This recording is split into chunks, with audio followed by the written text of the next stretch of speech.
নির্মম পরিহার, জাতি আজ খুব নির্লজ্জ।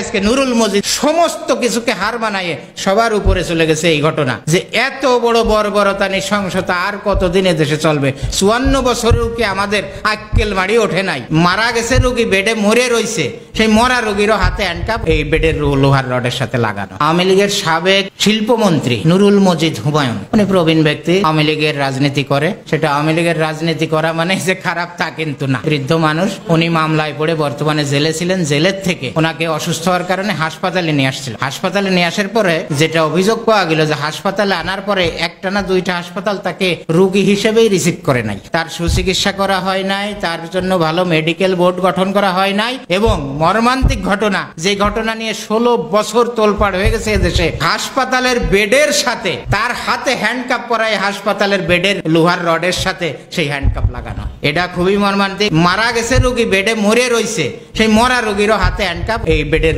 লোহার রডের সাথে লাগানো। আমি 2 ঘন্টা আগে ডাক্তার জাহেদের এই নিয়ে একটা প্রতিবেদন করছে, ভিডিও করছে। ডাক্তার জাহেদকে বলা হয় বিএনপির দালাল। আমি 2 ঘন্টা আগে দীর্ঘ সময় দেখতেছিলাম ওনার বিষয়টা। উনি বলতেছে যে এত বর্বরতা এখনো বাংলাদেশে আছে, যারা তার চিকিৎসা দেয় নাই, যে ডাক্তাররা তার ঠিক মতো ট্রিটমেন্ট দেয় নাই, যারা তার হ্যান্ডকাপ পরায় রাখছে বেডে, তাদেরকে এই মুহূর্তে বিচার করা হোক। আমরা তো সেই বর্বর হাসিনার যুগে চলে গেছি। ডাক্তার জাহেদের মতো মানুষ, আওয়ামী বিরোধী মানুষ, যাকে বিএনপির দালাল বলে সবাই, তার মতো মানুষ আজকে 6 মিনিট যে বক্তব্য দিয়েছে এই বিষয়টা নিয়ে, আমি নিজেই আমার শরীরে পশম খাড়াই গেছে ডাক্তার জাহেদের বক্তব্য শুনে। যেই বর্বরতা এখনো আমাদের দেশে আছে, এই বর্বরতা এখনো যদি চলতে থাকে, আওয়ামী লীগ আমলে দেখেছি কি 20, 25, 30 বছরের যুব দলের এক নেতা জেলখানাতে মার জানাজায় আসছে, 2 ঘন্টার জন্য প্যারোলে মুক্তি পেয়ে তার হাতে হ্যান্ডকাপ আছে অথবা ডান্ডা বেড়ি আছে। আমরা ধিক্কার জানাইছি আওয়ামী লীগ সরকারকে, কিন্তু সেই সব ধিক্কারকে পার হয়ে আজকে নুরুল মজিদের ঘটনা সমস্ত কিছুকে হার বানাইয়ে সবার উপরে চলে গেছে এই ঘটনা যে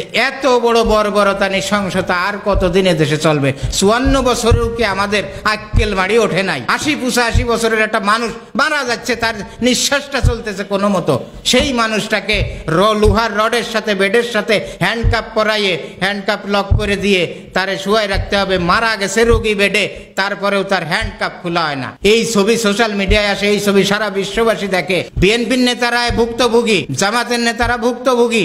আবার সেই কাজগুলোই যদি এরাও করতে থাকে, ধরে নিলাম বিএনপি জামাত ক্ষমতা নেই, কিন্তু তাদের সমর্থিত সরকার তো এখন চলতেছে, তাহলে এই দায়টা কার উপর আসে? ওই বিএনপি জামাতের উপরেই আসে। সেই অন্যায় আপনারা করবেন না বলেই তো পরিবর্তন চাইছেন। তা সেই পরিবর্তনটা কোথায় আসলে তো আরো খারাপ হয়ে গেল।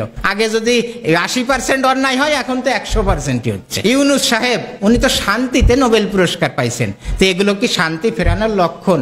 এগুলো তো আরো হিংসা প্রতিহিংসায় দেশটাকে শেষ করে দিচ্ছে।